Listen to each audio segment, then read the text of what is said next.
जय श्री कृष्ण। आज हम लोग सुनते हैं श्रीमद् भागवत महापुराण स्कंद 5 अध्याय 12 जड़ भरत चरित्र का 10वां दिन। आइए सुनते हैं। ओम श्री गणेशाय नमः। ओम एम सरस्वत्यै नमः। ओम श्री सद्गुरुदेवेभ्यो नमः। श्री कृष्ण शरणं मम। ओम विष्णवे नमः। ओम श्री लक्ष्मी नारायणाय नमः। हमने जो सुना था कल थोड़ा सा आपको बता देती हूँ। मन जो है हमारा बलवान शत्रु होता है और हमारे आत्मा स्वरूप को ढक देता है, ऐसे जड़ भरत राजा रहुगण को बता रहे थे। और उससे आगे आज जड़ भरत चरित्र का 10वां दिन। राजा रहुगण कहते हैं कि हे प्रभु, मैं आपको बारंबार नमस्कार करता हूँ। मेरी विवेक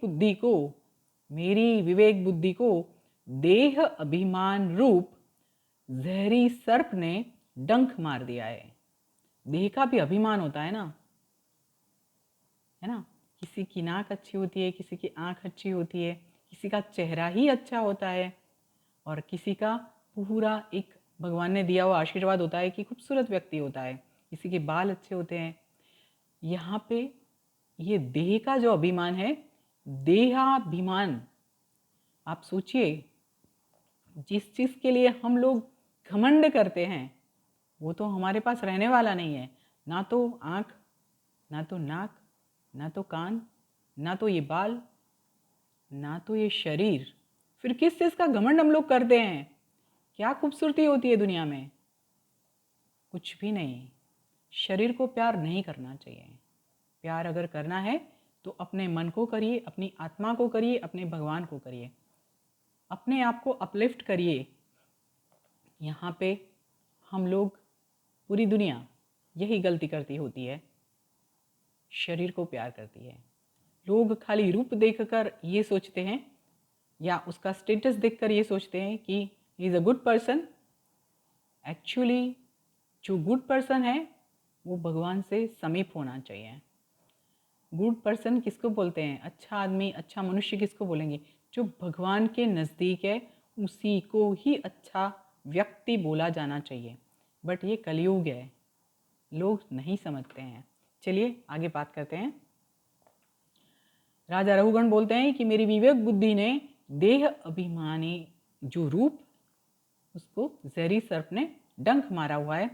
इसीलिए आपका जो ये उपदेश है मुझे अमृतमय औषध के समान लगता है। आपने कहा, किसने कहा? जड़ भरत ने। और राजा रहुगण बोल रहे हैं, ये आपने कहा कि भार उठाने की जो क्रिया है और उससे होता हुआ जो श्रम है वो दोनों प्रत्यक्ष रूप से दिखते हैं। व्यक्ति वजन उठाता है तो दिखता है ना कि उन्होंने वजन उठाया है। और जो श्रम उठाता है, क्योंकि वजन उठाता है तो मुंह पे खून आ जाता है, आदमी को जोर पड़ता है, हाथ पैर सब उसके ऊपर वजन का एक अलग रूप दिखता है मनुष्य का, क्योंकि वो खींचता है। वजन खींचने की बात है यहाँ पे। वजन तो सभी लोग खींच रहे हैं अपने अपने जीवन का। देखिए, इसको पॉजिटिवली लीजिए। सिर्फ पैसे होने से, सिर्फ एजुकेशन होने से, सिर्फ रूप होने से ये नहीं कह सकते कि हम लोग वजन नहीं खींच रहे हैं। वजन तो हर एक मनुष्य खींच रहा है, अलग अलग स्वरूप में, अलग अलग तरीके से। क्योंकि मनुष्य जन्म जो मिला है वो बहुत ज़्यादा तपश्चर्या करने के बाद या बहुत अच्छे कर्म करने के बाद मिलता है। परंतु हम मनुष्य के रूप में जन्म लेने के बाद ये भूल जाते हैं कि हम कौन थे, हम क्या करने के लिए आए हैं और हमको आगे कहाँ जाना है। हर एक मनुष्य जो है भार उठाकर ही चल रहा है। यहाँ पे यही लिखा है, ये अलग तरीके से है।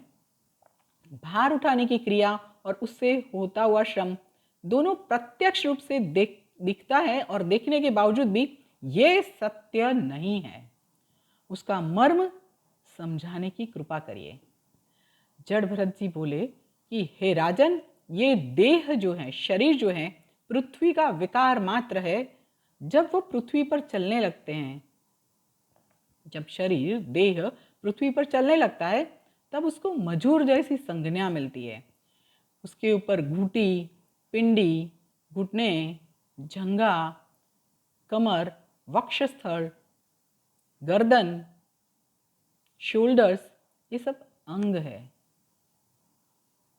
मजूरों के शोल्डर्स पे लकड़े की पालकी में सौवीरराज बैठा है।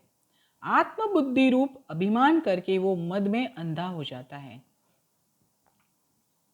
उससे तुम श्रेष्ठ नहीं हो, हकीकत में तो तुम क्रूर हो। गरीब मजदूरों को वेट करवाते हो, मजदूरी करवाते हो और उनके पास पालकी उठवाते हो, और फिर तुम कहते हो कि तुम प्रजा के रक्षक हो। ये किस तरह से शक्य है? ये आपको शोभा नहीं देता है।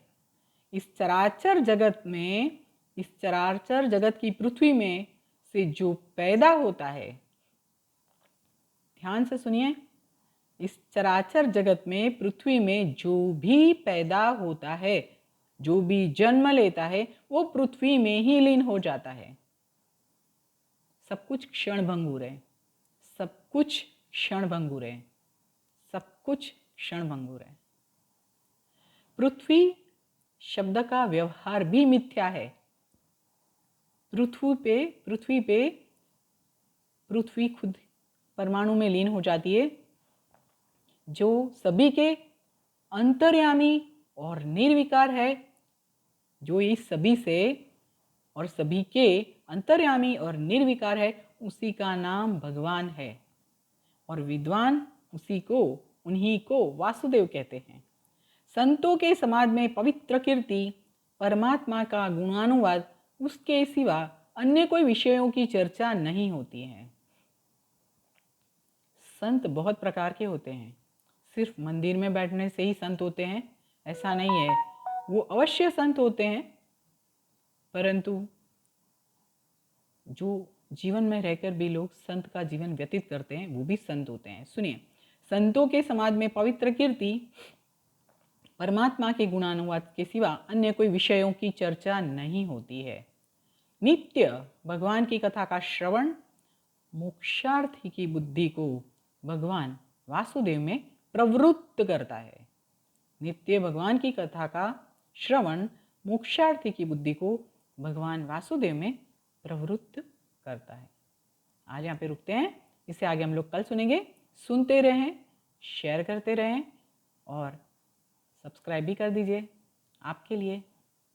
चलिए, अभी के लिए आप सभी को मेरी ओर से जय श्री कृष्ण।